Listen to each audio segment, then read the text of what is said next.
Bonsoir, bienvenue à la séance régulière du 11 mars 2025 du Faveur. Donc, on procède avec les élus. Ici, à numéro 1, M. Michel Forgette. Présent.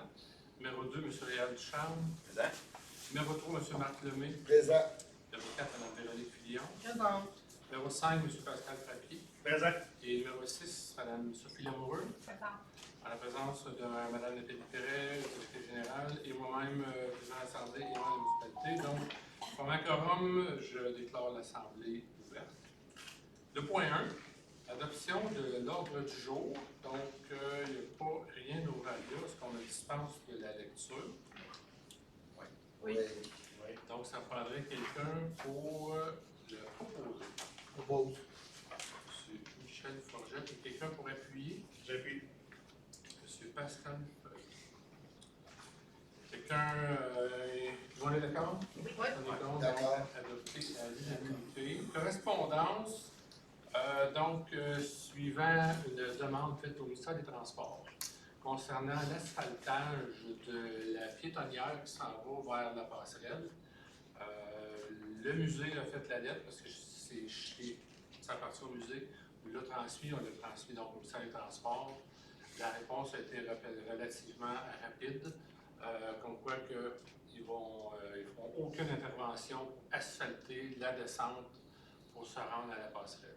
Fait que donc, le dossier redevient sur notre table. Fait que là, on est en discussion, en évaluation de voir si on ne pourrait pas l'asphalter nous-mêmes. Tout va dépendre des coûts comme de raison, parce qu'on est relié à un budget, puis ça n'a pas été budgété pour cette année, mais le dossier est toujours actif. Ceci était pour la correspondance. Propos du maire et des conseillers, conseillères, est-ce que, mesdames, vous avez des choses à dire? Non. Messieurs, Réal a quelque chose? Premièrement, pour répondre à votre questionnement, M. Bach, vous savez, sur les affiches de VTT qui ne sont pas présentes, qui ont été enlevées au coin de Séguin, la principale, après ça, au coin principal et Hôtel de Ville. J'ai communiqué avec la présidente du Club Poil. Effectivement, ils les ont enlevées, puis ils ont gardé seulement celles qui indiquent de tourner sur la rue Charbon, parce que, suite à des discussions qu'ils ont eues avec le ministère des Transports, ils n'ont toujours pas eu le droit de passage sur la principale au coin de la rue Saint-André et principale. D'ailleurs, si vous remarquez au coin de la rue là, quand vous arrivez, c'est nouveau, là, ils ont ajouté une pancarte fin. Ça finit là, puis ils ne peuvent pas traverser de l'autre côté. Donc, ils ne savent pas, il n'y avait pas plus de détails que ça, là, mais apparemment que la personne qui s'occupait de ça au MTQ n'est plus là. La personne qui remplace est en congé de maladie. Finalement, ils n'ont pas eu de réponse. Est-ce que je peux poser une question? C'est le maire. C'est le maire. Oui. Oui, on peut devoir accepter la période de questions. Allez-y, on est dans le sujet. Comment ça se fait que c'est le Club Quad qui discute avec le MTQ puis pas la municipalité? Parce que c'est un droit de passage qu'eux devaient demander au MTQ. Après l'autorisation de la municipalité. Oui, mais c'est pas nous qui donnons l'autorisation de passer sur la 321. OK. Autre sujet. Oui, autre sujet, le 18 février, j'ai représenté la municipalité là, à une réunion avec l'organisme de bassin versant RPNS. Il y avait plusieurs personnes de d'autres municipalités. Et la discussion principale, c'était sur le plan directeur de l'eau, qu'eux doivent déposer le plan directeur de 2025 à 2035. Comme vous savez, peut-être, c'est que les organismes de bassin versant au Québec sont mandatés par le gouvernement pour toute la question de l'eau, la préservation de l'eau et tout ça. Donc, les principaux sujets qui ont été discutés là, c'est les milieux humides et hydriques, la qualité de l'eau, les espèces exotiques envahissantes, les problématiques en approvisionnement en eau, les problèmes d'envasement et les conflits d'usage. Et je vous fais un portrait assez rapide là, parce qu'il y a un rapport qui va sortir, là, puis il y a des actions qui vont devoir être prises par les municipalités ou par d'autres acteurs Donc ça, c'est un mandat qui n'ont pas le choix, là, puis ça vient à échéance très bien. Une autre présentation que en fait, c'est le 28 février, c'est sur le corridor de connectivité Plaisance-Tremblant. C'est un projet qui est piloté par le Credo, mais les fonds proviennent de CNC, qui est Conservation Nature Canada, qui est un organisme là, qui est quand même, je dirais, assez gros. Ils ont eu 144 millions du gouvernement du Québec pour l'ensemble du sud du Québec sur toute la question de comment il devrait avoir des corridors écologiques pour la libre circulation de, ça peut être faune, flore, etc. Donc, dans le dernier atelier qu'il y a eu, c'était le deuxième qu'il y a eu à répondre, les échanges qu'il y a eu, c'est sur les actions qui devraient être posées, les acteurs qui seraient impliqués. Quand on dit les acteurs, c'est pas seulement que les municipalités, parce que ça peut impliquer des privés, ça peut impliquer des municipalités, ça peut impliquer des organismes. Donc, les interactions entre ces gens-là. Puis, les collaborations qu'il devrait y avoir entre ces principaux acteurs-là. Ce qui concerne le projet de Plaisance-Tremblant, le corridor, c'est 1 million qui a été alloué sur ce projet-là. Le million vient de CNC, Conservation Nature Canada, naturellement. Puis il y a 3 actions principales qui ont été identifiées. Valider sur le terrain les corridors écologiques, analyser la mortalité routière. La mortalité routière, c'est dans le sens, donner un exemple, les chevreuils autant qui se font frapper par des voitures. Puis acquérir des terres pour la collectivité. C'est quand même un gros dossier qui est assez complexe. Là. Je vous fais un survol très rapide, là. Mais si vous voulez aller voir, entre autres, pour ça, le corridor, là, vous pouvez aller au www.credo.ca/Plaisance-Tremblant. Toutes les informations se retrouvent là. S'il y en a qui veulent avoir l'adresse ici, là, je pourrais vous la donner tantôt, là, que vous pourrez prendre par écrit. Voilà. C'est tout? Oui. Excellent, merci. D'autres? Je vais terminer. Lors de la dernière assemblée, il y a eu un questionnaire concernant les drones. La personne qui a posé, donc c'est vous, M. Beth, qui a posé la question concernant les drones. Notre directeur d'urbanisme a essayé de vous rejoindre.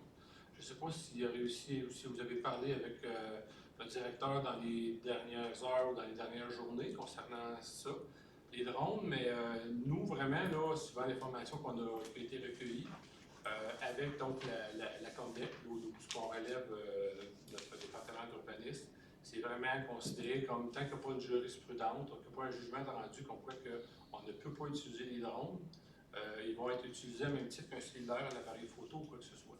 C'est sûr et certain que l'accès est dans notre règlement, mais il est quand même, je dirais, seulement l'autorisation, même si dans le règlement, il est stipulé qu'on ne peut pas refuser l'accès, mais on procède toujours avec une autorisation. Puis les photos qui sont prises, vraiment, c'est pour le bien d'un dossier aussi besoin. Il n'y aura pas de photos qui pourraient être véhiculées là, pour X raisons là, ou sans raison. Ça, c'est pour les drones. Puis, autre question, il y avait été mention du bureau de poste. C'était possible d'accentuer, d'utiliser un peu plus ce bureau de poste. Mais je réponds ici, même si j'ai eu une discussion avec M. Marquis. Le fait est, comme je vous ai mentionné, on est vraiment sous contrat avec notre timbreuse, comme c'est là. Puis, on avance dans le temps, on voit que la plupart des municipalités font de moins en moins de chèques parce que c'est tout par électronique. Puis, même là, comme c'est là, au moment où on se parle, les comptes de taxes sont envoyés par la poste, mais éventuellement, tout va se faire donc, par courriel. Fait que, pour les municipalités, le support donné au bureau de poste, là, en toute honnêteté, ça ne sera pas fort. J'ai au moins vu dans les dernières 24 heures qu'il y aurait une entente, je pense, Amazon avec le bureau de poste pour la distribution, en espérant que ce soit suffisant, en tout cas, pour apporter plus d'eau moulin. Je voulais juste donc apporter la précision parce que la question avait été posée lors de la assemblée.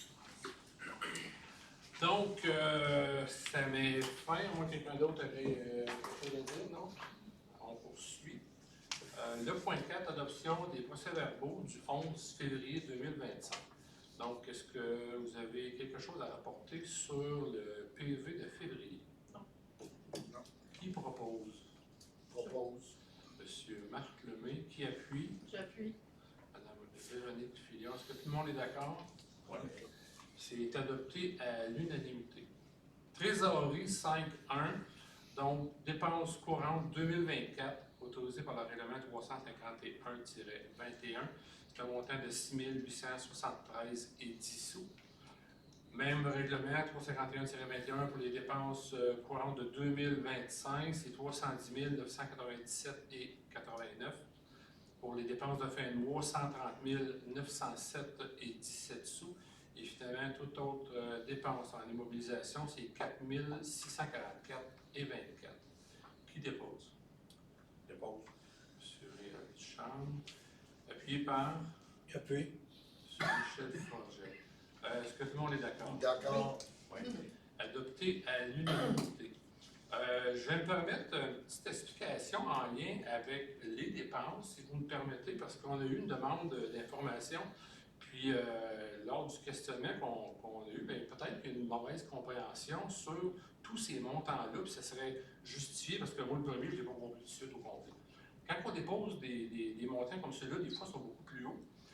Surtout les deux premiers montants, mais là, je pense que c'est les deux premiers, qui sont là pour 2024, mais 2025, le règlement 351-21. Ça, c'est des montants qui incluent ce que les différentes subventions qu'on a obtenues par le gouvernement. Donc, ça inclut notre part à nous, la municipalité, et la part du gouvernement. Puis là, bien, dépendamment du programme, ça varie entre 50 puis presque 100% ou 100% avec la TEC. Là. Mais tout passe par la municipalité pour être éventuellement déposé. Fait que c'est pour ça des fois, les montants peuvent paraître être gros, mais en fait, c'est un pourcentage, là, parce que c'est la part du gouvernement.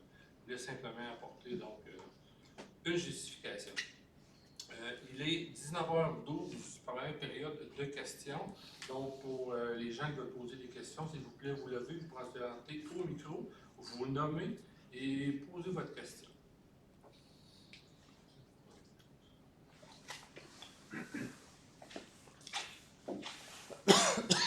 Excusez. Bonsoir, mon nom est Bernard Batte. J'ai constaté que le village qui se développe ces dernières années, il y a eu pas mal de constructions. En été, il y a des restrictions d'eau pendant les périodes de canicule. Puis j'aurais aimé savoir, c'est quoi la capacité de l'usine d'eau potable? Elle fonctionne à quelle capacité? Puis pareil, de l'autre côté, la centrale d'épuration, à quelle capacité qu'elle fonctionne? Puis est-ce qu'il arrive qu'il y a des déversements non contrôlés? Je n'ai pas les chiffres avec moi, comme vous avez raison, il faudra chercher des chiffres. Les restrictions l'été, quand même, on sait qu'on a de l'eau amplement, mais donc avec la stratégie d'économie d'eau potable, et comme bons citoyens, on demande donc aux gens de faire attention à leur consommation. C'est pour ça que donc on limite les gens qui sont sur l'aqueduc, chiffre pair, donc une journée paire, ils vont arroser, chiffre impair, donc ils vont arroser le chiffre impair. Ça, c'est pour ça. Pour ce qui est de la capacité non plus, je n'ai pas tout à fait des chiffres comme c'est là, mais on sait qu'on approche notre limite. On est en étude sur différents aspects pour bonifier, augmenter notre capacité à même ces bassins-là ou, à la limite, construire un quatrième bassin. Et donc, il y a différents scénarios. Puis, pour ce qui est de ce que vous appelez possiblement des surverses, autrement dit, à savoir si, occasionnellement, au lieu de s'en aller dans le bassin d'épuration, ça s'en allait dans la rivière. Effectivement, nous en avons quelques-unes et nous travaillons sur ce dossier-là pour régler le problème. Entre autres, nous allons installer des génératrices aux deux sites de pompe pour s'assurer que si on a un manque d'électricité, les génératrices vont assumer l'alimentation pour fournir dans les bassins. Est-ce que je comprends bien que dans les années à venir, il y aura des grosses dépenses qui vont être planifiées pour régler? Dans la logique des choses, je vous dirais oui. Est-ce qu'ils vont se faire? C'est à voir. Mais si on veut poursuivre le développement, qu'on va avoir la misère à développer en espace, c'est-à-dire de prendre de l'ampleur, voir les terres agricoles. On est entouré de terres agricoles et de zones inondables. Puis la CPTQ ne donnera pas tant si longtemps qu'il va y avoir d'autres terrains accessibles dans la site. Par contre, on peut développer en hauteur. OK. Merci. Il y a des subventions, par exemple, accessibles pour faire ces travaux-là. Ouais, ben, il y a la question des finances, mais il y a aussi, je veux dire, dans ces dernières années, on a entendu plusieurs municipalités au Québec qui ont dû arrêter les développements parce qu'il y avait des manques d'eau, il y avait des problèmes reliés à ces deux questions-là. Merci. Juste en supplément d'information pour vous, effectivement, chez Gatineau, il y a des secteurs qui présentement ne peuvent plus développer. Ça, c'est selon ce que j'ai eu vous dire. Donc, je ne l'ai pas lu, je n'ai pas eu confirmation de la ville de Gatineau. Puis, pas mal, plusieurs municipalités qui ont installé leur service, donc le champ d'épuration, pas le champ d'épuration, excusez, leur usine de traitement des eaux dans les années 90, un peu comme nous. Arrive dans un moment où on arrive à la capacité. Fait que, il y a plusieurs municipalités qui sont en train de regarder tout ça parce que ça n'a pas été planifié plus loin que 25 ans à peu près, là, en fonction du développement qu'on a. Fait que c'est un problème, je vous dirais, est omniprésent dans pas mal toutes les municipalités. Par contre, il faut comprendre, surtout dans votre cas, vous demeurez vraiment à l'extérieur du milieu urbain. C'est des dépenses qui ne vous affectent pas parce que c'est l'utilisateur payeur, en lien avec l'aqueduc puis en lien avec l'usine de traitement des eaux. D'autres questions?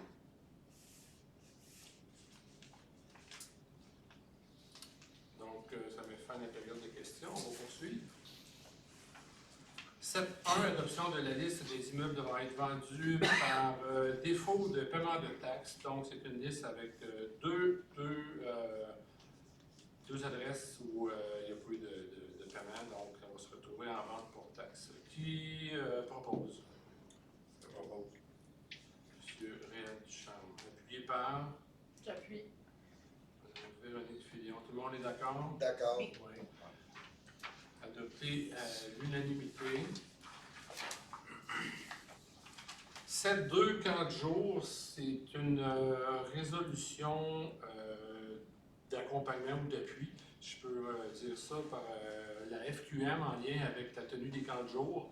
Donc, ce n'est pas un domaine de juridiction municipale. Par contre, presque toutes les municipalités offrent le service. Et puis, le service ne devrait pas faire de distinction entre, je vais utiliser le mot qui est là-dedans, des enfants différents. Autrement dit, il y en a qui demandent plus d'attention que d'autres, qui soient légèrement autistes ou qui aient certaines formes d'handicap. Puis, bien sûr, il y a des coûts rattachés à ça, parce qu'il y en a, c'est peut-être pas du 1 pour 1 qu'on a besoin, mais ils ont besoin de plus d'encadrement. Mais les municipalités doivent faire avec leurs finances. Fait qu'on demande donc là-dedans l'augmentation du budget, la création des comités, pour revoir tout cet aspect-là au niveau municipal. Qui propose? Propose. M. Marc Lemay. Appuyé par J'appuie. Mme Sophie Lamoureux. Tout le monde est d'accord? Oui. Oui. Adopté à l'unanimité. 7.3, demande financière 2025 de la Corporation des affaires culturelles Saint-André-Arlin, donc le Musée des Pionniers. Donc, à chaque année, on vous fait une demande donc, de remboursement des taxes et une aide financière pour le maintien du musée. Donc, cette année, pour 2025, on redonne le montant des taxes de 1 624,85 avec une aide financière qui est indexée au coût de la vie. Ça va monter à 15 973,46 Et de plus, on nous demande donc une aide ponctuelle pour la tonte du gazon, plantation entretien de fleurs et déneigement de la passerelle. Proposé par Propose. M. Marc Lemay, appuyé par Oui. M. Michel Forgette. Tout le monde est d'accord? Oui. Oui. Adopté à l'unanimité. 7.4, autorisation pour le congrès 2025 de la Corporation des officiers municipaux en bâtiment et en environnement du Québec, donc la COMBEC, qui va avoir lieu du 9 au 11 avril à Québec. L'inscription est de 640 $. C'est 177 $ la nuit pour deux nuitées. Et comme de raison, on rembourse les frais de déplacement. Qui propose? Je propose. Madame Sophie Lamoureux, appuyée par J'appuie. M. Pascal Frappy. Tout le monde est d'accord? D'accord. Adopté à l'unanimité. 7.5, nomination d'un représentant pour l'Assemblée générale annuelle, donc l'AGA, de la Corporation des transports adaptés et collectifs de Papineau. L'AGA va avoir lieu le 22 avril 2025. Je regarde si... Merci. À la MRC? OK. Donc, à la MRC. C'est M. Réal Duchamp qui va être le représentant de la municipalité. Qui propose? Propose. M. Michel Forget, appuyé par J'appuie. M. Marc Lemay. Tout le monde est d'accord? Oui. Adopté à l'unanimité. 7-6, demande de commandite, École Sainte-Famille aux Trois Chemins. Donc, c'est une demande de commandite en lien avec les finissants. C'est un gala éval qui va avoir lieu le 19 juin 2025.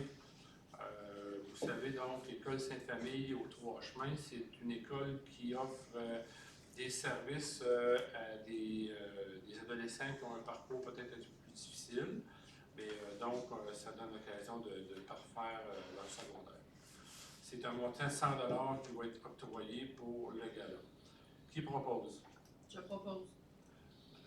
Véronique Filion, appuyée par J'appuie. M. Pascal Frappier. Est-ce que tout le monde est d'accord? D'accord. Oui. Adopté à l'unanimité. Donc, on a le dépôt du rapport annuel sur la gestion contractuelle. Ça, c'est une obligation faite tous les ans. Pas vraiment de rien à mentionner là-dessus. Je pense que tout est régulier. Il y a eu un appel d'offres, je pense, qui a été annulé à un moment donné, puis c'est annulé pour le montant de la tech qui était beaucoup plus bas que ce qu'on était censé avoir. Donc, ça, c'est un dépôt. 7-8, modification à la résolution numéro 2502-046, qui est une autorisation avis d'assujettissement au droit de préemption sur certains immeubles du territoire de la municipalité de Saint-André-Arlin. Donc, tel que mentionné lors de la dernière assemblée, nous avons déposé des lots. Il manquait un numéro de lot pour qu'une des demandes soit complète. Donc, on rajoute le lot 5 244 299 parmi les lots en droit de préemption. Qui propose? Propose. Monsieur Marc Lemay, appuyé par J'appuie. Monsieur Réal Duchamp. Tout le monde est d'accord? Oui. Adopté à l'unanimité. Demande de gratuité pour la collecte de sang des Chevaliers de Colomb, Conseil 3007. C'est une activité collecte de sang qui va se dérouler le 10 avril prochain à Saint-André-Arlin.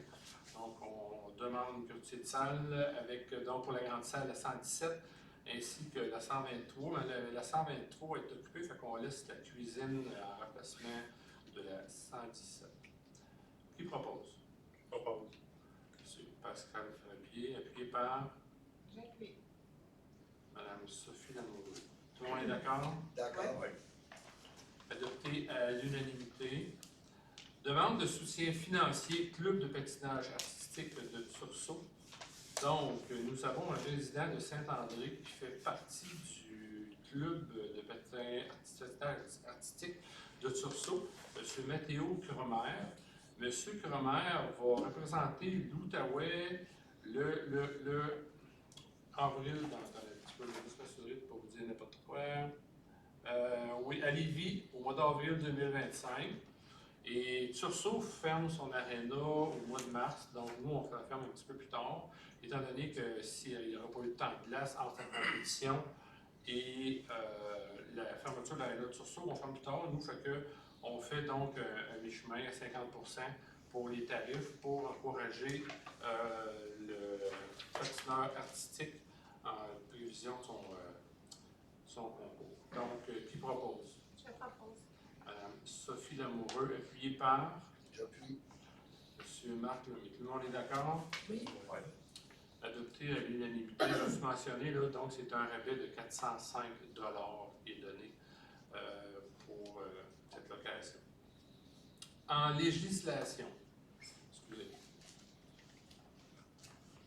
Donc, 8.1, nous avons une modification du règlement numéro 402-24. Dans le fameux règlement, donc, il y avait encore, je dirais, le libellé là, qui n'était pas à la satisfaction du ministère. Alors, nous venons juste faire faire une petite correction sur le libellé pour que le ministère soit heureux. Qui propose? Je propose. Monsieur Réal Ducharme, appuyé par J'appuie. Madame Véronique Fillon. Est-ce que tout le monde est d'accord?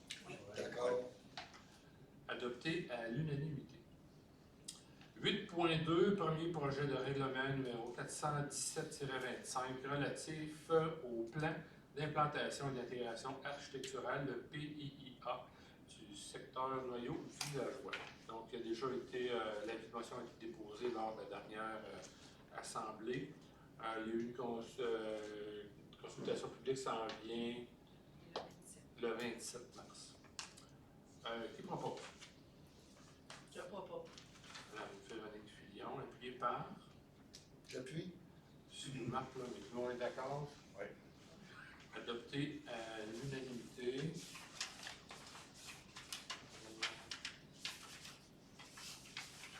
« 8.3, premier projet de règlement numéro 418-25 relatif au projet particulier de construction, de modification ou d'occupation d'un immeuble, donc le PPCMOI. Donc, c'est exactement la même situation que le point précédent. Il va y avoir consultation le 27 mars. Qui propose? Je propose. M. Réal Ducharme, appuyé par J'appuie. M. Michel Duforget. Excusez-moi, je pense que j'avais vu l'allemand avant. Oui, c'est Je peux te réserver pour l'autre. Tout le monde est d'accord? Oui.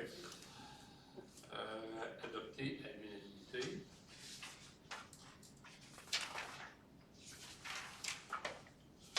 « 8.4, premier projet de règlement numéro 419-25 sur les permis et certificats. Donc, encore une fois, c'est un premier projet qui est proposé en prévision d'une future adoption. Qui propose? Monsieur Michel Forget, appuyé par Madame Sophie Lamoureux. Est-ce que tout le monde est d'accord? Oui. D'accord. Adopté à l'unanimité. On va 8.5, premier projet de règlement numéro 420-25 relatif au comité consultatif en urbanisme. Donc, c'est une mise à jour, si je peux dire, du règlement. Parce que dans le règlement juste avant, on avait traité justement des PIA et des PPCMOI, entre autres. Qui propose? Je propose. M. Réal Ducharme, appuyé par J'appuie. M. Marc Lemay. Tout le monde est d'accord. Oui. Oui. Adopté à l'unanimité.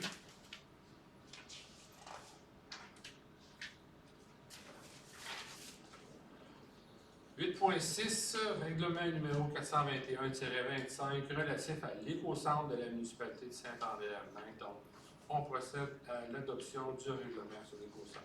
Je propose. Je propose. Madame Sophie Lamoureux, appuyée par J'appuie. M. Pascal Rapier. Est-ce que tout le monde est d'accord? Oui. D'accord. Donc, c'est adopté à l'unanimité.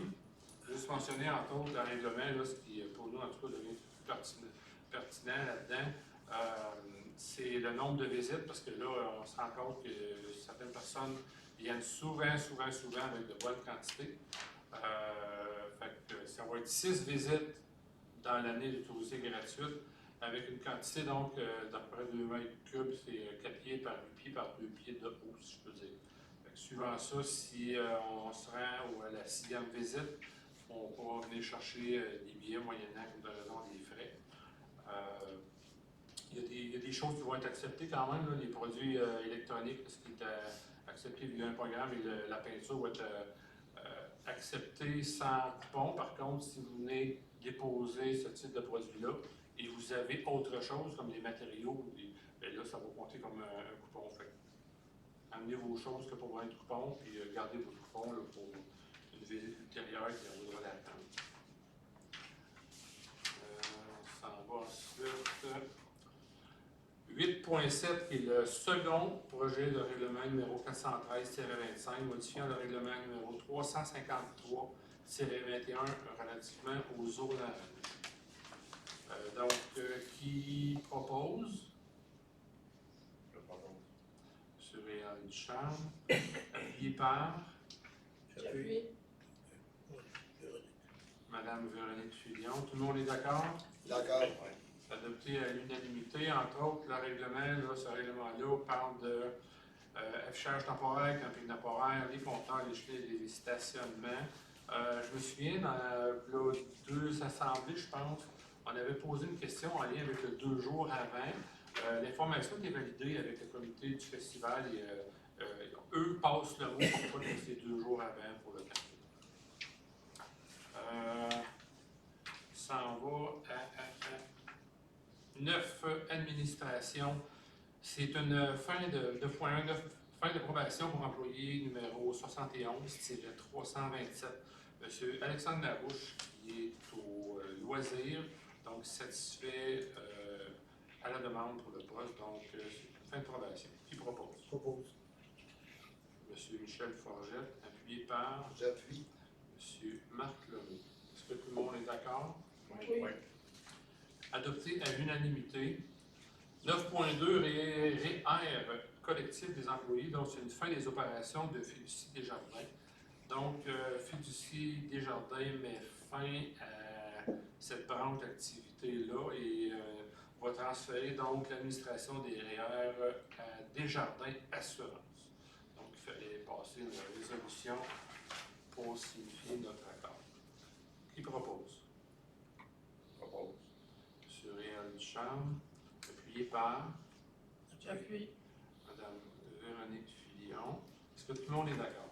D'accord. Ouais. Adopté à l'unanimité. En finance, 10.1, résolution de concordance et de courte échéance relativement à un emprunt par billet au montant total de 619 900 $ qui sera réalisé le 7 avril 2025. Donc, procédure courante quand il y a des frais qui viennent d'échéance. Proposé par Propose. M. Marc Lemay, appuyé par J'appuie. Mme Sophie Lamoureux. Est-ce que tout le monde est d'accord? Oui. Donc, adopté à l'unanimité. Sécurité incendie, 11.1, c'est un dépôt de rapport mensuel. Donc, pour le mois de février, il y a eu 6 sorties.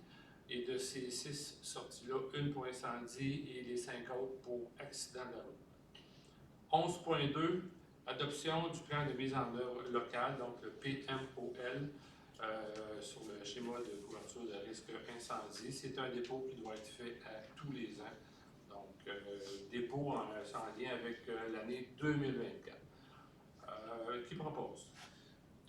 Je propose. Mme Véronique Filion, appuyée par J'appuie. M. Réal Ducharme. Tout le monde est d'accord? D'accord. Donc, adopté à l'unanimité. 11.3, demande de la municipalité de Chénéville pour une participation à la Journée des héros.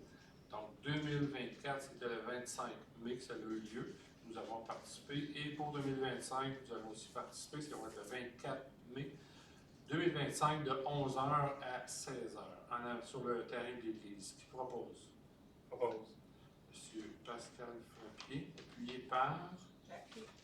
Mme Sophie Lamoureux. Tout le monde est d'accord? D'accord. Ouais. Adopté à l'unanimité.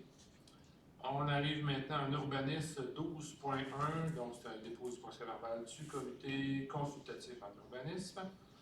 Et 12.2, dérogation mineure, la DM 2025-02, pour le 145 321 Nord, les lots numéro 5 531 953 et 5 531 959. Es-tu Michel, à vous la parole. Alors, bonsoir. Considérant que le propriétaire du lot 5 531 959 du 1045 route 321 Nord souhaite augmenter la superficie de son lot en absorbant une partie du lot voisin du 5 531 953, notamment afin de pouvoir aménager une nouvelle installation septique. Considérant qu'il s'agit d'une opération cadastrale à 2 temps, à la minute 5082 de l'arpenteur géomètre, qui consiste d'abord à subdiviser le lot 5 531 953 en 2 parties, puis à fusionner la partie résidentielle résultant avec le lot 5 531 959 afin de créer le lot 6 671 303. Considérant qu'au terme de l'opération cadastrale, le lot 5 531 953 verra sa superficie réduite de 3 713,7 m² à 3 276,2 m² pour devenir le lot 6 661 348.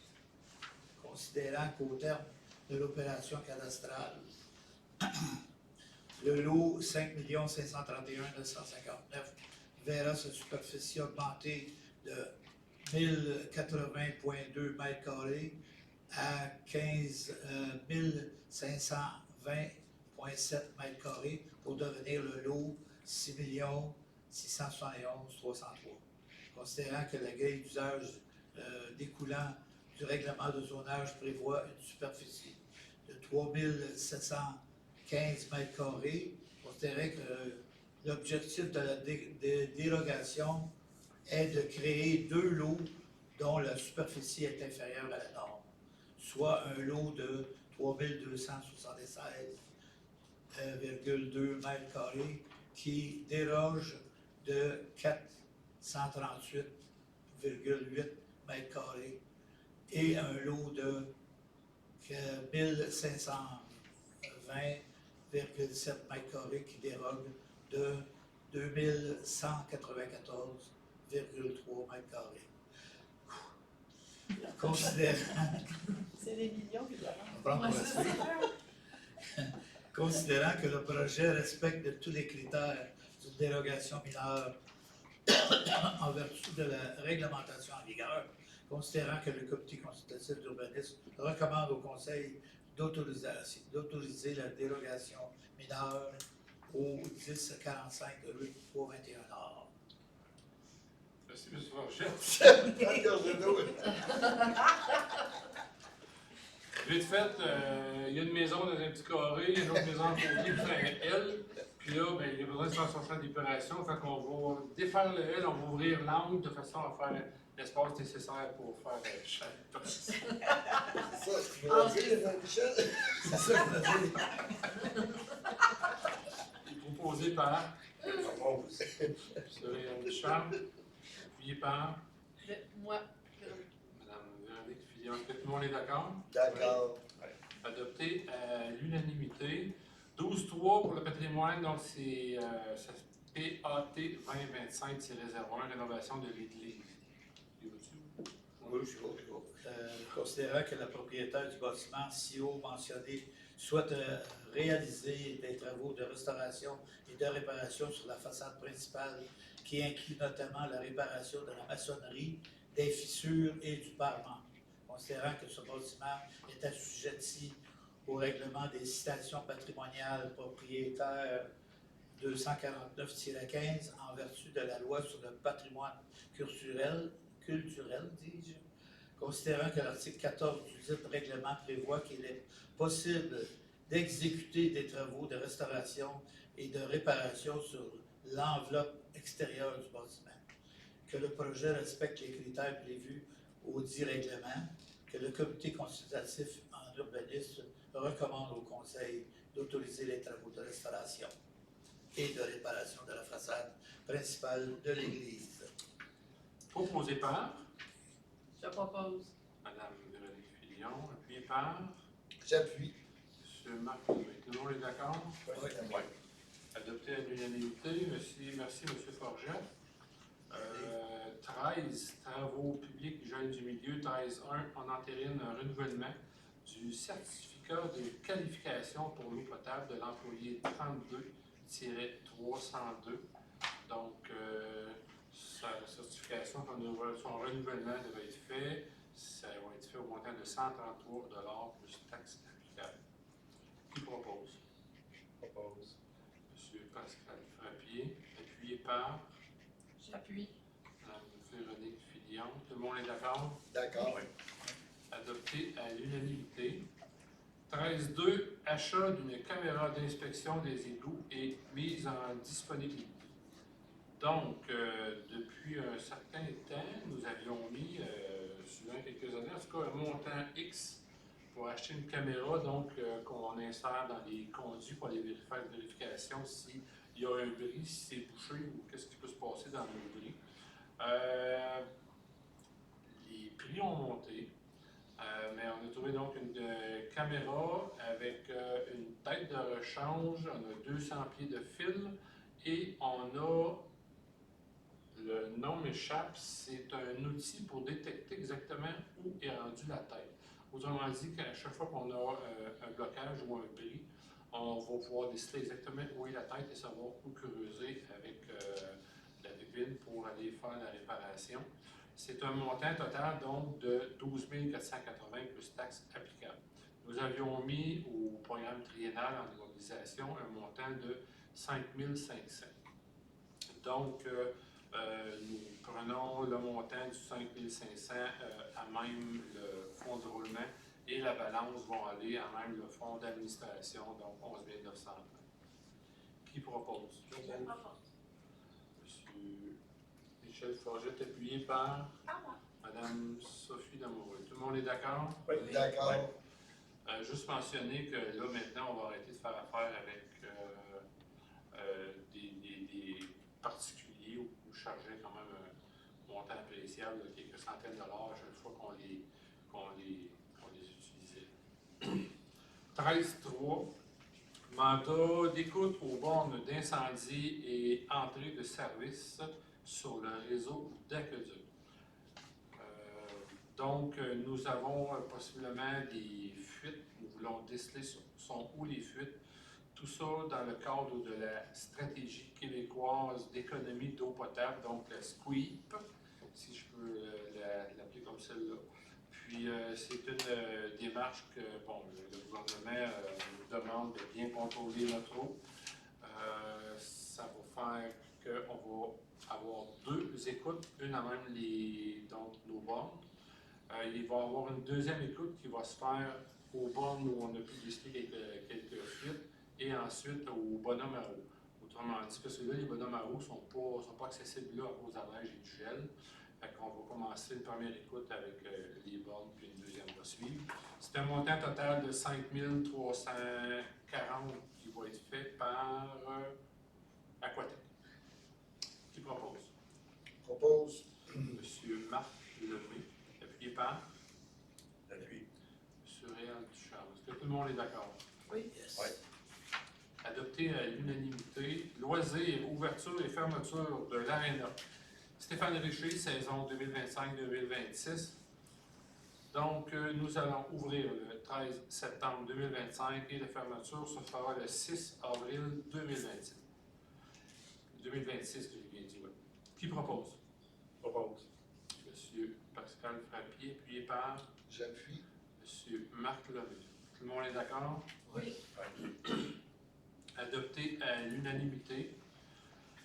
14.2, adjudication de contrat et mise en disponibilité pour l'achat d'une surfaceuse à glace électrique.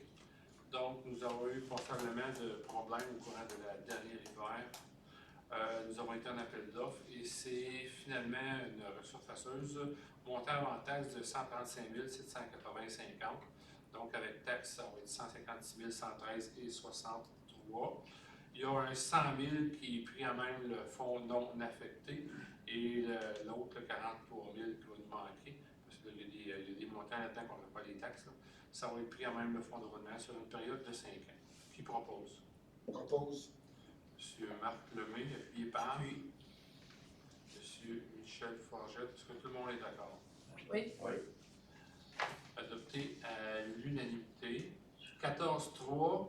Achat d'une structure de jeu gonflable et mise en disponibilité.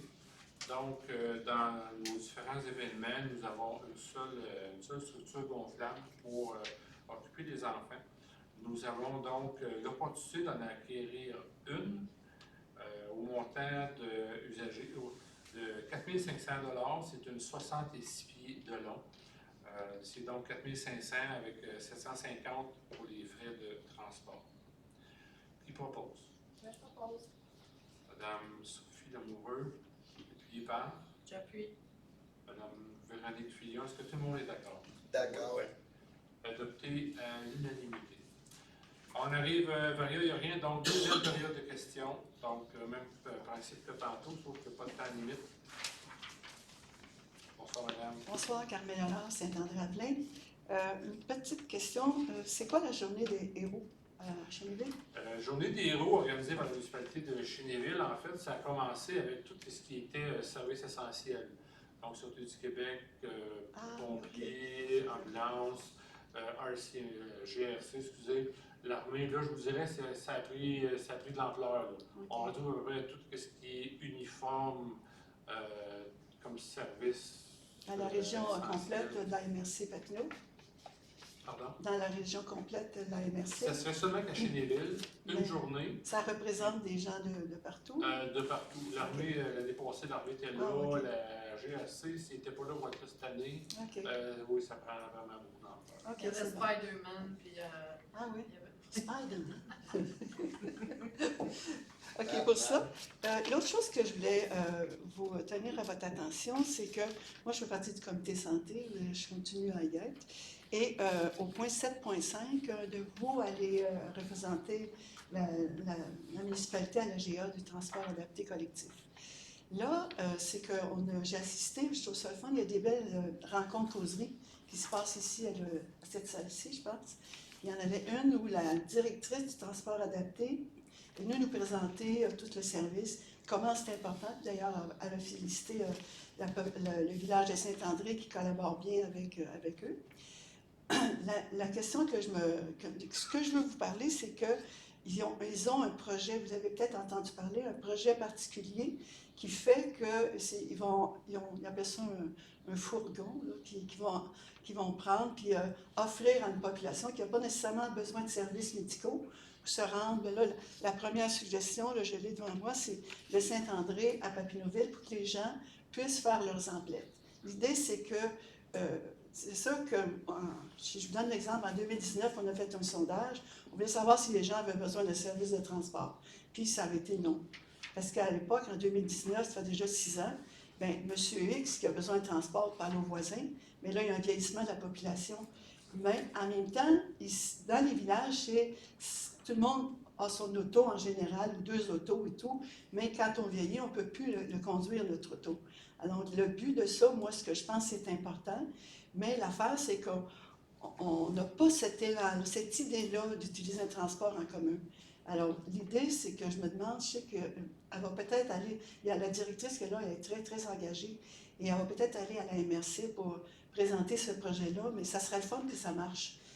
Le projet, là, je peux l'envoyer, je ne sais pas si vous le savez, avez-vous entendu parler de ça? Oui, J'ai vu, moi, de la publicité. Oui, moi, je l'ai vu Oui. passer. Alors, ça peut être intéressant. L'idée, c'est de faire de la publicité. Hein, il n'y a plus de journaux. Alors, je sais que vous avez un écran qui paraît à la caserne des pompiers. C'est intéressant ce que vous faites. L'autre fois, il y avait pied, il y avait l'annonce pied. Si ça pourrait peut-être être écrit là, je ne sais pas de quelle façon on peut, en tout cas, faire du bouche à oreille à chaque personne qu'on pense, personne âgée qui pourrait aller. Le premier projet, je pense, c'est Destination Saint-André et Papineauville. Alors, c'est une fois aux 2 semaines. Puis, il y a 5 places dans le fourgon. Ça coûte 20 $, mais ils vont conduire les gens, ils partent du domicile de la personne, puis ils l'amènent au magasin de Papineauville, pour, comment ça s'appelle, le tic géant, faire l'épicerie, tout ça. Puis ils viennent les chercher, je pense qu'ils partent à 9 h, puis ils reviennent à midi. Alors, ils peuvent apporter leur bagage qui ont fait leur épicerie et tout. Fait que je pense que c'est une belle initiative, mais ça va demander la cabale. Fait que c'est pour ça que c'est important que vous autres qui êtes ici, puis nous autres aussi ici, tout le monde, plus on en parle, plus ça a un impact. Ça serait le fun que ça marche, parce que plus ça va aller, plus les gens vont avoir besoin d'un transport, pas juste pour les services en santé, oui, mais aussi pour des besoins, parce que c'est la santé aussi de sortir de chez soi. Fait que le comité santé encourage beaucoup cette initiative-là. Fait que je voulais vous faire part de ça. OK? Question? Oui. Est-ce que le projet est en fonction là? Elle a dit 5 places disponibles de mars à mai 2025. Elle dit c'est vraiment un test, parce que si ça ne marche pas, ils vont laisser tomber, c'est des sous. Hein? Fait que, Ils ont déjà le fourgon, ils ont tout. Parce que je sais qu'à la MRC, ouais. janvier, février, ça avait été repoussé, mais on était censé, les conseillers des maires, rencontrer justement la présidente du comité de transport Oui. pour nous parler de tout son organisme. Mais là, j'avoue que ça, je ne sais pas s'ils ont déjà un fourgon ou qui Le fourgon, c'est eux autres qui engagent, c'est un organisme qui fournit déjà leurs autobus. Là. Donc, c'est eux autres qui ont un fourgon. Ça a l'air bizarre ce nom-là, là, mais en tout cas, c'est un véhicule qu'ils ont. Et ils m'avaient dit que ça, ils veulent le faire. C'est un test pour voir si ça marche. Parce qu'ils l'ont déjà fait, ils ont déjà fait demander s'il y avait un besoin, puis ça n'a pas marché. C'est toujours, on changer des habitudes, ça prend du temps. C'est en ville, le transport en commun, mais en région rurale, c'est pas si évident que ça. Je pense que c'est intéressant. Donc, elle dit de mars à mai, une fois par 2 semaines. J'espère que ça va marcher. On va essayer de faire de la publicité. On l'a mis sur notre Facebook. Mais peut-être que la municipalité pourrait le faire aussi. C'est des petits mouvements qui peuvent aider. Voilà. Merci. Merci beaucoup. Merci. D'autres questions?